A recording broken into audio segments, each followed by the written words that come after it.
ഇന്നത്തെ മന്തി കുക്കറിലാണ് ഉണ്ടാക്കുന്നത് കേട്ടോ. കുക്കറിലാണെങ്കിലും ടേസ്റ്റിന് ഒരു കുറവില്ല കേട്ടോ. നല്ല അടിപൊളി അറബിക് സ്റ്റൈലിലുള്ള കുക്കർ മന്തിയാണ്. അപ്പോൾ അതിനായിട്ട് വേണ്ടത് ഗ്രാമ്പൂ, പട്ട, ഏലക്കായി, ഈ സംഭവങ്ങളൊക്കെ ഇട്ടെടുത്തിട്ടോ. ബേ ലീഫ് ഉണ്ട്, നല്ല ജീരകം, പെരിഞ്ജീരകം, ഇനി വെളുത്തുള്ളി കുറച്ചധികം വേണം, ഇഞ്ചി ഒരു ചെറിയ കഷ്ണം മതി, സവാളയും ഇതെല്ലാം കൂടി ഇട്ടെടുത്തിട്ടാണ് ഞാൻ വഴറ്റിയെടുത്തത് കേട്ടോ. അപ്പോൾ അതൊരു സൈഡിൽ നിൽക്കട്ടെ. നമുക്ക് ഇതിലേക്കുള്ള മന്തി മസാലയും 2 മാഗി ക്യൂബും കുറച്ച് ഫുഡ് കളറും കുറച്ച് നെയ്യും കൂടി ചേർത്തിട്ട് നന്നായിട്ട് കുഴച്ച് കൊടുക്കട്ടോ. കുറച്ച് ഉപ്പും കൂടി ഇട്ട് കൊടുക്കണം. കുറച്ച് സൺഫ്ലവർ ഓയിൽ ഞാൻ ഒരു മിക്സിലോട്ട് ഒഴിച്ച് കൊടുത്തിട്ടോ.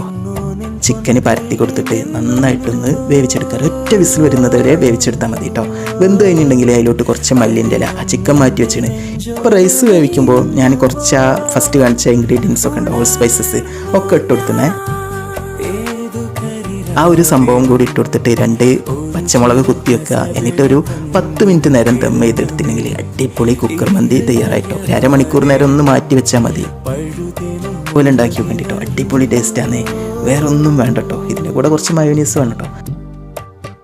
അടിപൊളി ടേസ്റ്റാട്ടോ. അപ്പോൾ ഇതുപോലെ ഫോളോ ചെയ്തോളിയേ.